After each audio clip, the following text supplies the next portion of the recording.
Welcome to the Deep Dive. Today we're unpacking a really interesting new venture that's been making some waves. It's this new mobile phone service and smartphone connected, well, to the Trump Organization. Our mission today is basically to understand its features, the unique branding, and where it fits in the market. Exactly. And our sources give us a pretty clear look, a really unvarnished view of the business strategy here. Lots to dig into. Okay, so let's dive right in. The main thing is this announcement of Trump Mobile and a T1 smartphone. Right. Both are apparently launching this September. Mm-hmm. And the service, Trump Mobile, it's offering this plan called the 47 plan.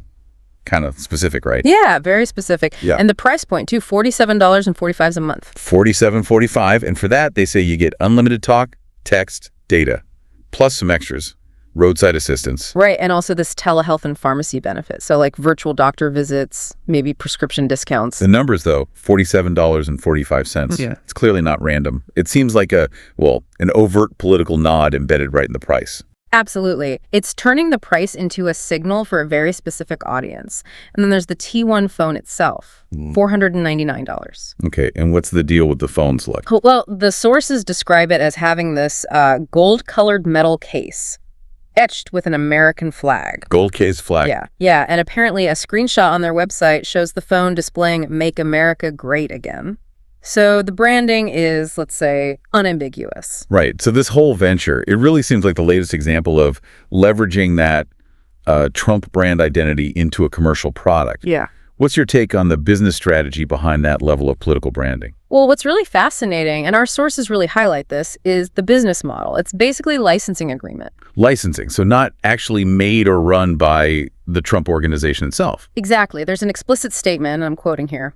Trump Mobile, its products and services are not designed, developed, manufactured, distributed, or sold by the Trump Organization or any of their respective affiliates or principals.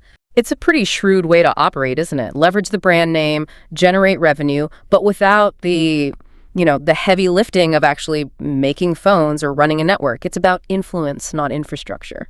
That's a really interesting point. And it makes you wonder how consumers perceive that, right? In terms of value or accountability. We've seen this kind of thing before, haven't we? Watches, spankers. Bibles, yeah. Right.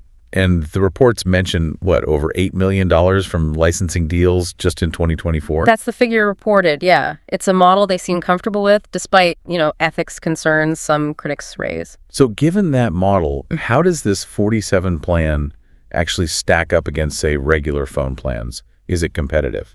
Well, comparing the price, $47.45, it does look more expensive than some similar unlimited plans. Like which one? Like Visible, for instance. That's Verizon's sort of budget brand. Their unlimited plan is around $25 a month. 25 versus 47. Okay. And Mint Mobile, they have a deal. I think it's $30 a month if you pay for a year up front. So, yeah, the 47 plan is definitely priced higher. But what does Trump Mobile say justifies that price?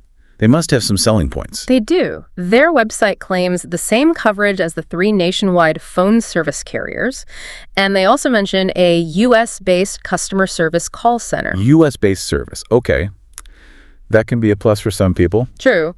Although, interestingly, one source mentioned a representative who answered the customer service line wouldn't actually say where the call center is located, cited security reasons. Security reasons. For a call center location, that's unusual. It is a bit strange, yeah. Adds another layer. And worth noting, the big carriers, Verizon, T-Mobile, AT&T, apparently didn't comment when asked about this new competitor. Okay, so that's the service side. But the phone, the T1, what about the actual tech specs for the, tech enthusiasts listening? Right, the specs. It runs on Android 15, apparently. It has a pretty big 6.8-inch AMOLED screen. That's all decent RAM storage. Decent specs there, too. 12 gigabytes of RAM, which is quite a lot, and 256 gigs of internal storage. Pretty standard for a mid to upper range phone these days. And the camera. People always ask about the camera. It's listed as having a 50 megapixel main camera and a 16 megapixel selfie camera. Again, sounds perfectly solid on paper for a $499 phone. Okay. So wrapping this up then, what's the main takeaway here for you, the listener? We're seeing this really unique mix of politics, branding, a specific licensing model. Yeah, all packed into a mobile phone service and a smartphone. Right. How does it position itself in the market? It's quite something. And I think if we connect this to the bigger picture, it really makes you think about how far personal brand identity can be stretched, into all sorts of consumer products. It also highlights that maybe people weigh different factors beyond just the usual specs and price when they make buying decisions like this. That brand connection might be the main feature for some. So the final thought maybe is, what really stands out to you when a product's main selling point seems to be its direct link to a public figure? How does that change the calculation? Something to think about.